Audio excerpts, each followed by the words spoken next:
Voici une crypto-monnaie de la RWA qui a sa première étape de développement dont on n'en parle pas trop, mais qui pourrait bouleverser l'écosystème des crypto-monnaies vu la solution qu'ils apportent. On va parler de ce projet, on va voir quelques détails, les pour et les contre, et se faire notre idée. Donc si toi aussi tu veux en savoir plus sur ce projet et ses détails contenus, ok? Salut! Ici, c'est la chaîne crypto-monnaie et investissement. Et sur cette chaîne, nous parlons de deux thèmes, les crypto-monnaies en général et quelques business en particulier. Alors, si ces deux thèmes vous intéressent, n'hésitez pas à cliquer sur s'abonner, activer la cloche de notification pour ne rien rater toutes les vidéos d'urgence. Et prenez place, car il y a de la place pour tout le monde, y compris vous, quelle que soit votre position géographique. Ok? Mille merci à tous ceux qui sont déjà abonnés, qui me laissent des commentaires et qui partagent mes vidéos. Grâce à votre contribution, nous sommes déjà à plus de 7200 abonnés. Je vous dis merci du soutien. On va dans le but. Mais oui, on n'a pas cliqué sur s'abonner.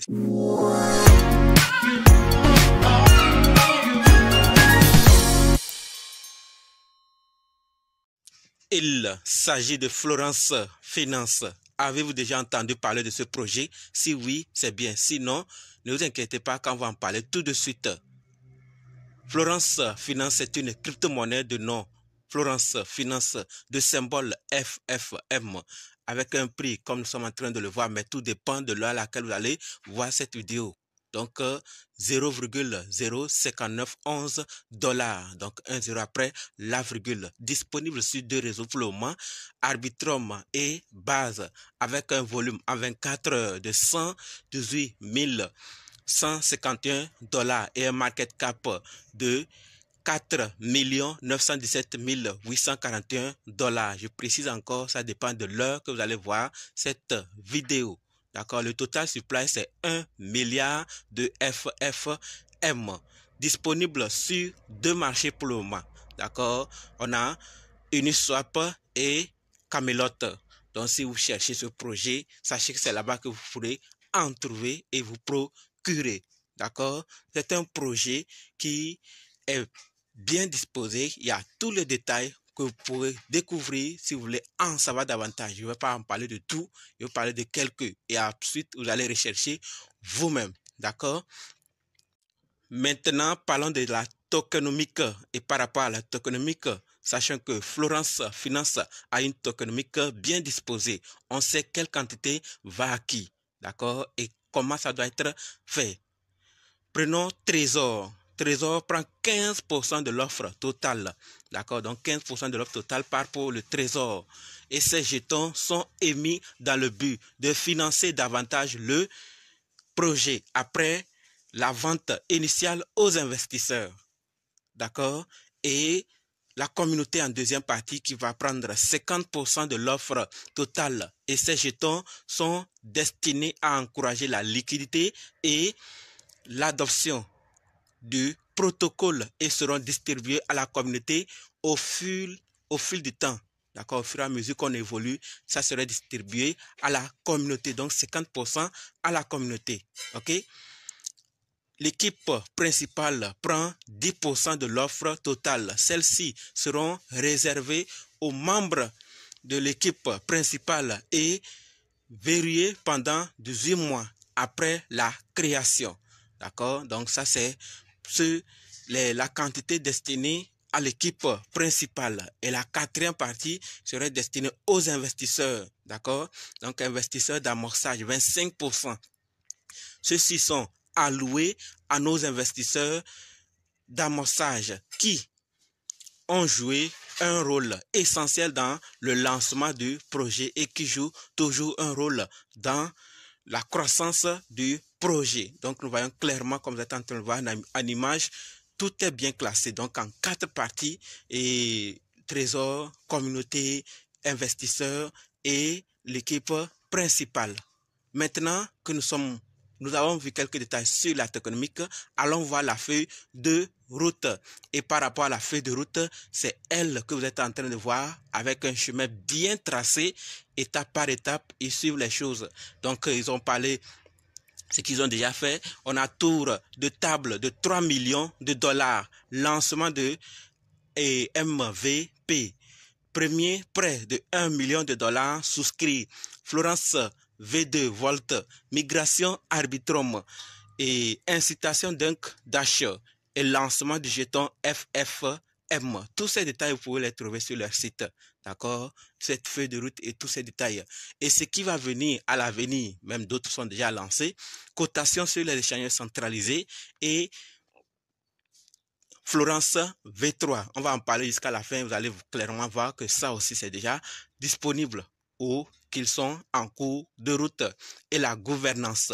Donc, c'est des étapes qu'ils ont prévu de faire. Mais ça, c'est l'avenir qui va nous le confirmer. On va aller maintenant parler de l'équipe, mais l'équipe n'a pas été connue comme ça. Vous pourrez aller peut-être faire les recherches, vous les en découvrirez. Mais pour le moment, sachez qu'il y a une équipe dynamique qui est derrière. Passons maintenant au projet, on en parle trop. Le projet, qu'est-ce qu'ils apportent sur le marché? D'accord? Florence Finance, nous voyons clairement que BlackRock investit. Et avec l'investissement de BlackRock, le marché des actifs du monde réel, RWA, devrait connaître une croissance, un boom. N'est-ce pas? Nous voyons beaucoup en parler maintenant. Ça devient le narratif le plus parlé après d'autres. Et nous tous, nous savons que les RWA font partie du top 5, d'accord, des narratifs crypto avec la DeFi en première place. Donc, hésiter ou négliger ce secteur pourrait nous coûter cher à l'avenir. D'accord, je vous ai déjà dit en début, c'est un projet RWA. Donc, qu'est-ce qu'ils apportent maintenant de différent par rapport à d'autres qui existent déjà? D'accord? Donc, négliger ce narratif RWA, ce n'est pas seulement de négliger ce projet, mais négliger le narratif crypto RWA, ça pourrait nous coûter parce que c'est ça qui est la tendance et ça va encore faire beaucoup de temps. D'accord? C'est pour cela que j'ai décidé de partager avec vous aujourd'hui un projet qui va bouleverser le marché dans un avenir proche. Mais ça, c'est mon avis. On va en découvrir davantage et vous allez dire ce que vous pensez. OK? C'est pour cela que j'ai décidé de partager ce projet avec vous. Donc, si vous avez aussi quelque chose à ajouter, n'hésitez surtout pas. C'est ce que moi j'ai à partager, mais vous aussi, vous pouvez dire à Maya Vitel. Donc, restez jusqu'à la fin et on va en découvrir tout. OK? Florence Finance, c'est un protocole RWA visant à connecter le monde réel avec DeFi en prêtant aux petites et moyennes entreprises. Le projet procure des revenus à ses utilisateurs. RWA plus DeFi, c'est une combinaison de secteurs d'avenir de premier plan qui sont voués à croître. J'en parle depuis. Florence Finance agit comme un pont entre les prêteurs de crypto-monnaies et les vrais emprunteurs en agissant de manière transparente et mutuellement bénéfique aux investisseurs, à tout le monde. D'accord? Quand on part du côté des investissements ou de ce qui se passe par rapport aux investissements, on voit clairement que le projet est en développement depuis un certain temps et a reçu ses premiers investissements en 2022. Le montant approximatif est inconnu, mais sûrement plusieurs millions de dollars ont été investis ou collectés.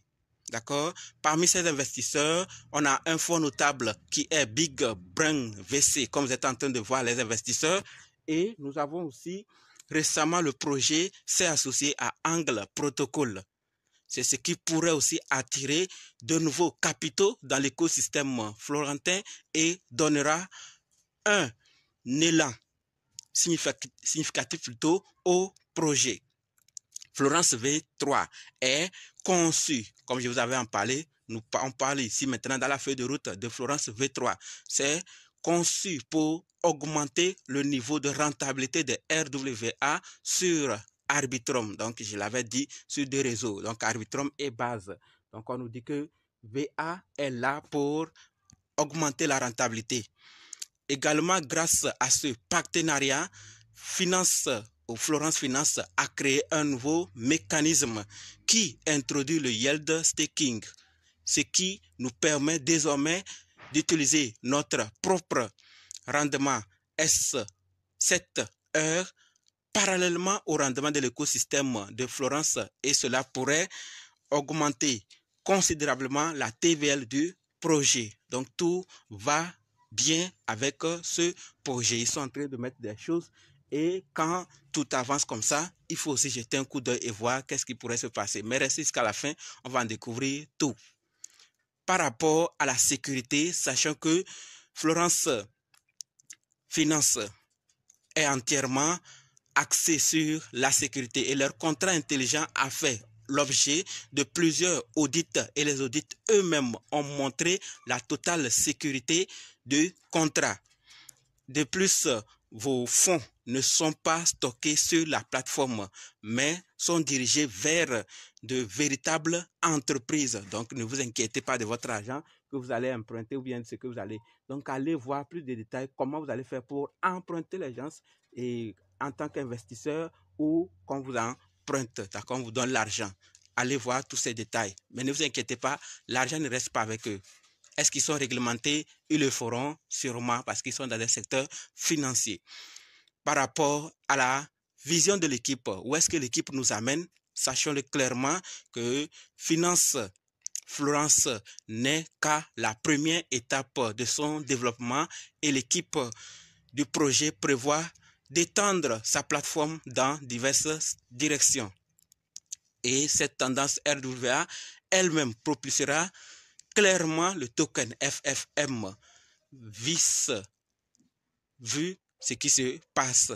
D'accord? Donc, je parle de RWA, puisqu'ils sont la tendance actuellement. Leur tendance peut aussi propulser ce projet. Donc, ça mérite d'aller faire quelques analyses et voir si ça répond aussi à vos critères. Mais, il y a quelque chose qui cloche, qui inquiète plusieurs personnes. Et là, on trouve cela sur CoinGecko. Quand vous allez sur CoinGecko, on nous dit, selon Copulse, le créateur du contrat peut apporter des modifications au contrat de jetons, telles que la désactivation des ventes, la modification des frais, la frappe, les transferts des jetons, etc. Faites preuve de prudence. Donc, GoPlus nous avertit de faire plus de prudence, parce que ce projet, l'équipe peut modifier à tout moment ces éléments-là. Et s'il modifie, qu'est-ce qu'on pourrait faire et qu'est-ce qu'on pourrait devenir avec ce projet en investissant. Donc,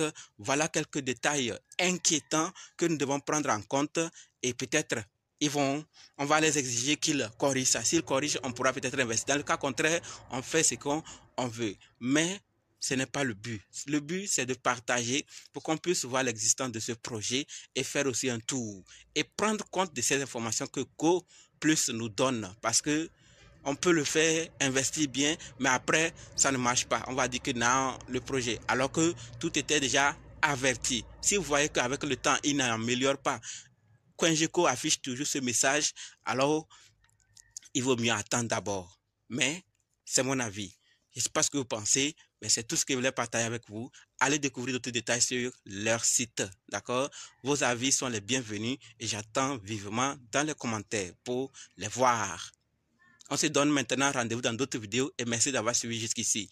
Et n'oubliez pas de nous rejoindre sur Telegram, WhatsApp, Facebook, les liens sont dans la description. Et pour ceux qui sont prêts pour la formation, dites simplement, je suis prêt, je veux votre formation, ok? Merci.